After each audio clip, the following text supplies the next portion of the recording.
Sobre o suicídio entre pastores, Claudionor de Andrade.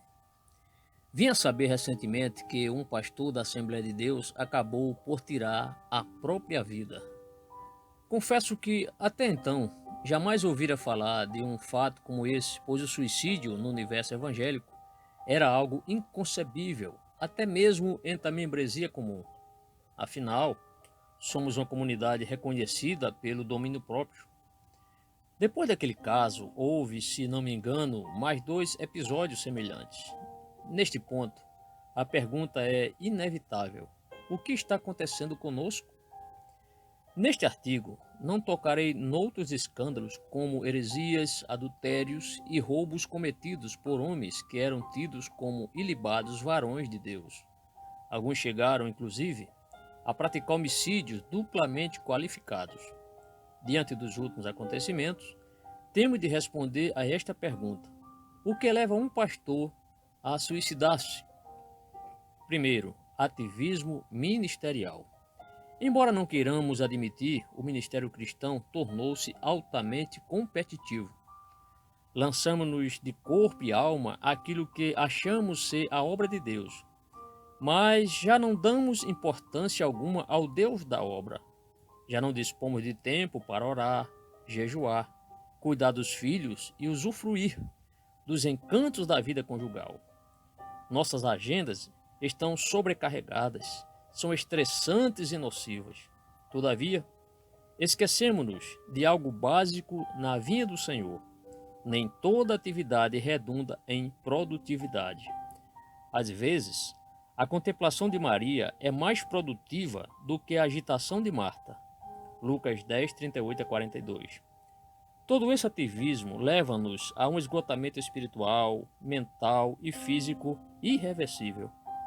De repente, surpreendemos-nos a fazer coisas que, noutras circunstâncias, jamais faríamos. É hora de entendermos algo básico e comezinho. Embora o nosso espírito esteja sempre preparado, a nossa carne continua tão fraca hoje quanto ontem.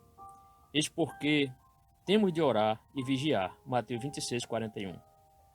Na verdade, Deus jamais permitirá que sejamos provados além das nossas forças, conforme 1 Coríntios 10, 13.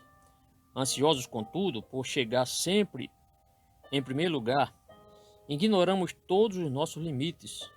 Fazemos do santo ministério uma carreira insana. Corremos até mesmo sem ter uma mensagem para entregar à Igreja de Cristo, conforme 2 Samuel 18, versos 19 a 32. Esquecemos-nos, porém, de que, no reino de Deus, não é dos ligeiros o prêmio, nem dos valentes a vitória, nem tampouco dos sábios o pão, nem ainda dos prudentes a riqueza, nem dos inteligentes o favor. Porém, tudo depende do tempo e do acaso. Eclesiastes 9, verso 11. Por isso, querido obreiro, descanse no Senhor. Filipenses 4, verso 6. O ativismo é tão perigoso que poderá levar-nos, inclusive, ao suicídio. Uma mente exaurida é um terreno propício para Satanás semear destruições. Então, pare um pouquinho, busque um lugar a sós com o Senhor Jesus, retempere-se. Às vezes, a situação não é tão ruim quanto imaginamos. Basta abrirmos os olhos para contemplar o livramento divino, segundo Reis 6,17. Querido obreiro, tire esse pensamento suicida de seu coração. Deus quer dar-lhe vida com abundância, conforme João 10, verso 10. Daqui para frente, trabalhe para a glória de Deus e não para o seu engrandecimento pessoal. Segundo, a maldição da igreja empresa. Há pastores que, ocasionalmente, pensam no suicídio por não conseguir alcançar as metas financeiras estabelecidas por seus líderes. E, como há prêmios e loas aos que baterem tais metas, os que ficam para trás frustram-se, deprimem-se e começam a alimentar intentos fatais. Os que exigem tal coisa de seus obreiros acham-se tomados pelo espírito de Laodiceia, Apocalipse 3, 14 a 22 e 2 Pedro 2, verso 13. Já imaginou ser obrigado a garantir alvos cada vez mais ambiciosos e quiméricos? Os que os atingem são honrados, oferem lucros e até prêmios. Quanto aos que não logram tais façanhas, são expostos como incompetentes. Sob tais condições, o obreiro deixa de ser um pastor de almas para tornar-se um mero gestor financeiro. E, como tal, ele tudo fará a fim de manter o seu posto e aumentar os seus ganhos. Se for preciso mentir, mentirá. Se for obrigado a matar, matará.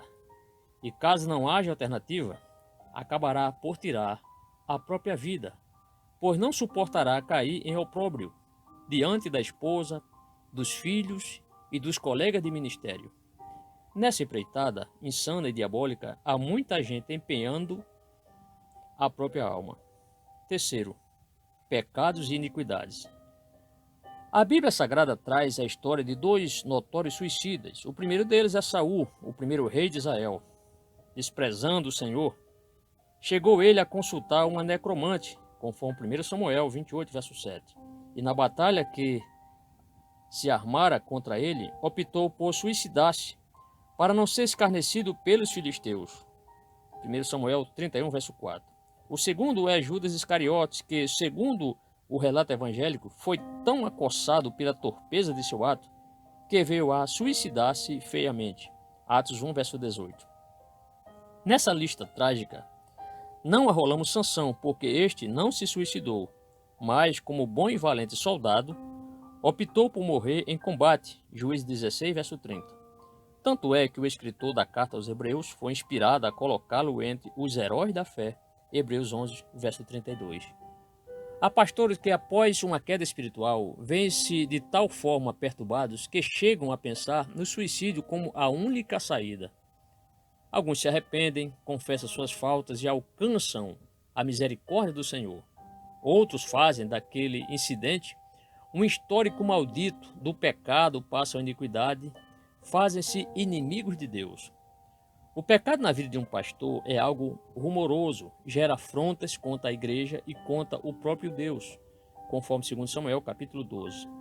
Por esse motivo, alguns optam por não o confessar, escondem-no.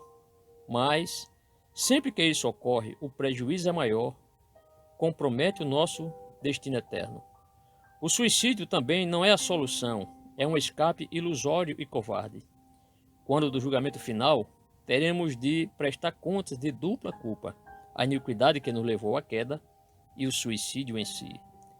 Se este for o seu caso, querido obreiro, não se contente em buscar um colega de ministério, mas um amigo verdadeiro e sincero, como Natã. O profeta não se limitou a repreender Davi, mas o ensinou a trilhar o caminho do arrependimento.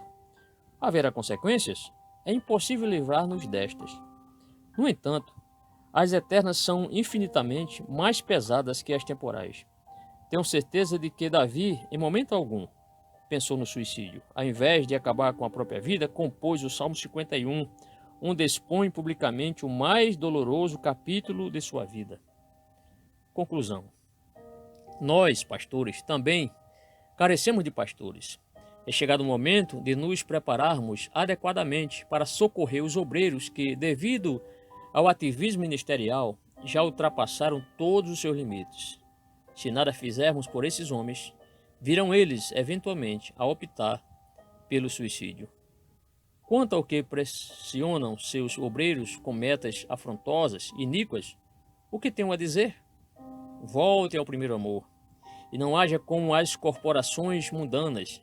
Para estas, um gestor não passa de uma peça descartável, mas, para o Senhor da vinha, até o obreiro da última hora é valioso. Finalmente, socorramos os obreiros que, por não vigiarem, caíram em pecado. No tratamento destes, evitemos dois extremos: fingir que nada aconteceu e transferi-los de paróquia, ou lançá-los no vale do desprezo. Eles precisam de nosso socorro espiritual, emocional, social e financeiro. Em muitos casos, eles não poderão voltar ao ministério. Que sejam, pois, dignamente amparados. Sejamos amigos sinceros dos obreiros de Cristo e não meros colegas de ministério. Evitemos que outros homens de Deus venham a ver o suicídio como a única alternativa.